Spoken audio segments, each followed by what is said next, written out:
सबसे पहले तो सर आपका धन्यवाद कि आपने यूनियन बजट 2025-26 पर आम आदमी पार्टी की ओर से मुझे बात रखने का मौका दिया। सर, इस बजट को सरकार ने मिडिल क्लास का बजट कहकर बताया और कहा कि ये मिडिल क्लास की सारी समस्याओं का हल है इस बजट में।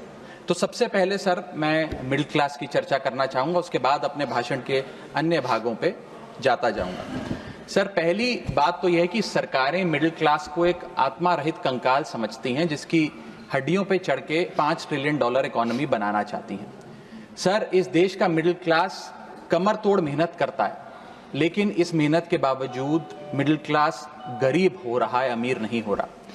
गरीबों के लिए तो अक्सर सब्सिडीज और स्कीम्स लाई जाती हैं जो कि लानी भी चाहिए। अमीरों के लिए production linked incentives, rebate, tax incentives, न जाने क्या क्या लाया जाता है, लेकिन इस देश के मिडिल क्लास को कुछ हासिल नहीं होता। ऐसा लगता है कि सरकारें समझती हैं कि देश के मिडिल क्लास के ना सपने हैं ना अरमान है, लेकिन वो सोने का अंडा देने वाली वो मुर्गी है जिसकी गर्दन जब चाहे मरोड़ के टैक्स वसूल लिया जाए। इसी के चलते सर मैं कहना चाहता हूं कि इस देश में मांग यानी कि डिमांड इसलिए गिर रही है क्योंकि इस देश का मिडिल क्लास सिकुड़ रहा है। तमाम आंकड़े एफएमसीजी सेक्टर से लेके गाड़ी बेचने वाली कंपनियों की सेल्स के आप उठाकर देखेंगे तो वो आपको यही बताएंगे कि इस देश का मिडिल क्लास खर्च नहीं कर रहा, और खर्च इसलिए नहीं कर रहा क्योंकि उसकी जेब में आमदनी ही नहीं है। मिडिल क्लास खाली सेंसस के लिए नहीं है सर, उसके भी अपने अरमान हैं, उसके अपने सपने हैं। 1989 में यूनाइटेड स्टेट्स ऑफ अमेरिका में एक पिक्चर बनी थी जिसका नाम था Honey I shrunk the kids. मुझे लगता है भारत देश में वर्ष 2025 में पिक्चर बननी चाहिए honey I shrunk India's middle class. Sir, मैं आपको साफ तौर पे बताना चाहता हूं कि मिडिल क्लास टैक्स उससे वसूला जाता है जैसे उससे किसी अधिकार से हम टैक्स ले रहे हैं और सुविधा उसको एहसान मुताबिक दी जाती है। सर, नेस्ले इंडिया के अभी आंकड़े आए जो इस देश की सबसे बड़ी एफएमसीजी कंपनियों में आता है।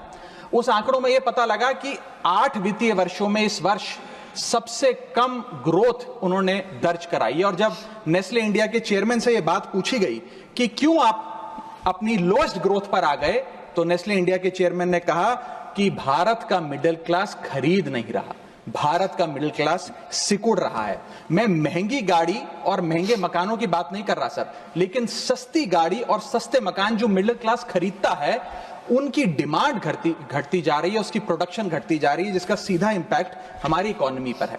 काफी चर्चा हुई सर सरकार द्वारा कि हम मिडिल क्लास के लिए 12 लाख की टैक्स रियायत लेकर आए।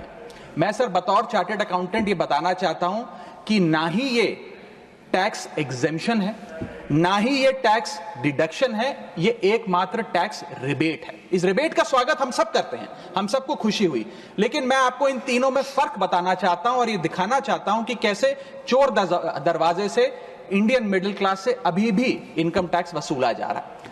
पहली चीज सर, ये इनकम टैक्स एग्जेम्पशन नहीं है। एग्जेम्पशन होता है जैसे एक सोर्स ऑफ इनकम पर इनकम टैक्स लगे ही ना, जैसे कि इस देश में एग्रीकल्चरल इनकम, खेती बाड़ी से जो कमाई होती है उस पर कोई इनकम टैक्स नहीं लगता। ये वो नहीं है। ये टैक्स डिडक्शन भी नहीं है। टैक्स डिडक्शन होता है कि फर्ज करिए आपने साल में 15 लाख रुपए कमाए, इनकम टैक्स डिडक्शन आपको 12 लाख रुपए की मिली, तो 15 घटा 12 3 लाख पर आपको इनकम टैक्स देना पड़ेगा। ये टैक्स डिडक्शन भी नहीं है, ये टैक्स रिबेट है। यानी कि 12 लाख तक अगर आपने पैसा कमाया साल में तो आपको इनकम टैक्स नहीं देना, लेकिन जैसे ही 12 लाख से ज्यादा, फर्ज करिए आपने 12 लाख 1,000 रुपए कमाया, तो पूरे 12 लाख 1,000 पे आपके स्लैब अनुसार आपसे इनकम टैक्स वसूला जाएगा। और दूसरी चीज, कैपिटल गेन्स पे, यानी कि अगर आप अपने कोई मकान बेचते हैं, सोना बेचते हैं, इक्विटीज बेचते हैं, शेयर्स बेचते हैं, उस पर जो कैपिटल गेन पे, मुनाफे पे लगता है टैक्स, वो इस 12 लाख की सीमा में नहीं आएगा, उस पे आपको अतिरिक्त टैक्स देना पड़ेगा। सर, लेकिन इस 12 लाख की रियायत से कितने लोगों को भारत देश में फायदा हुआ, यह भी समझने की आवश्यकता है। हम 140 करोड़ की आबादी वाले देश में रहते हैं जिसमें मात्र 8 करोड़ लोग इनकम टैक्स की रिटर्न भरते हैं, और इन 8 करोड़ लोगों में से मात्र 3 करोड़ लोग इनकम टैक्स भी भरते हैं।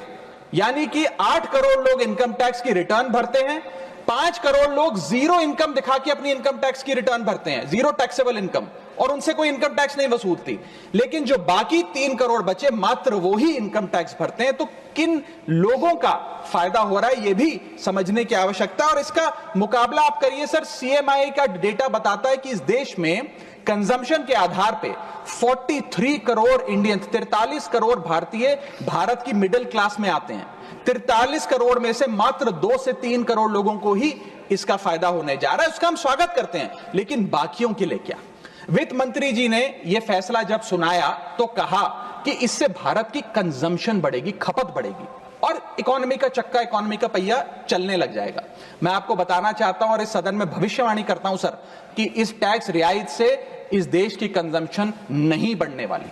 अगर आप वास्तव में इस देश की खपत यानी कि कंजम्पशन बढ़ाना चाहते हैं तो आपको इनकम टैक्स के साथ साथ जीएसटी नाम का टैक्स कम करना पड़ेगा, क्योंकि जीएसटी वो टैक्स है जो इस देश का अमीर से अमीर आदमी और गरीब से गरीब आदमी भी देता है। जब गरीब आदमी अपने घर में चूल्हा जलाने के लिए माचिस खरीदता है तो उस पर भी जीएसटी देता है, और अमीर आदमी जब सफर करने के लिए मर्सिडीज और बीएमडब्ल्यू खरीदता है उस पर भी जीएसटी देता है। जीएसटी वो लोग भी देते हैं जो इनकम टैक्स नहीं भरते, जीएसटी वो लोग भी देते हैं जिनको सरकार उन 80 करोड़ भारतीयों को जिनको फ्री राशन देती है, जीएसटी उनसे भी वसूला जाता है। तो सही महीने में अगर आप भारत में खपत यानी कि कंजम्पशन को बढ़ाना चाहते हैं, इकोनॉमी रिवाइव करना चाहते हैं, तो आपको जीएसटी कम करना पड़ेगा और जीएसटी स्ट्रीमलाइन करना पड़ेगा। सर, मिडिल क्लास इस देश का सबसे देशभक्त क्लास है जो सबसे ज्यादा टैक्स देता है। और सर, जब नौकरी से लौटता हुआ साधारण पैंट शर्ट पहने मिडिल क्लास का आदमी मेट्रो की लाइन में खड़ा होता है तो उसे यह चिंता नहीं होती कि घर जाकर कौन सी पिक्चर देखूंगा या कौन सा पकवान खाऊंगा। उसे यह चिंता होती है कि मैं अगले हफ्ते अपने बच्चों की फीस कैसे भरूंगा, बाबूजी का ऑपरेशन कैसे कराऊंगा, या बड़े साल नौकरी कर ली अब एक स्कूटी खरीद लेता हूं, लेकिन जब बाजार जाता है तो पता लगता है वो स्कूटी जो 4 लाख की जो 40,000 की मिलती थी वो अब 1 लाख रुपए की मिलने लगी, या वो ऑल्टो गाड़ी जो 3-3.5 लाख की मिलती थी अब 10 लाख रुपए की मिलने लगी। ये सच्चाई है सर, और इसलिए है क्योंकि सर सैलरी बढ़ती नहीं, बचत होती नहीं, सिर्फ और सिर्फ महंगाई बढ़ती है। और सर, मैं ये भी आपको बताना चाहूंगा, रिपोर्ट्स बताती है, इकोनॉमिक सर्वे ऑफ इंडिया बताता है कि सैलरी औसतन मात्र 3% बढ़ी है पिछले वित्तीय वर्ष में, जबकि food inflation 10%, health care inflation 15% और कंज्यूमर प्राइस इन्फ्लेशन और न जाने कितनी इन्फ्लेशन तो इनसे कहीं ज्यादा ऊपर आंकड़ों पर आज मंडरा रही है, लेकिन उसके मुकाबले सैलरी मात्र 3% बढ़ी। सर, देश का मिडिल क्लास एक बहुत बड़े डेट ट्रैप में भी फंसने जा रहा है।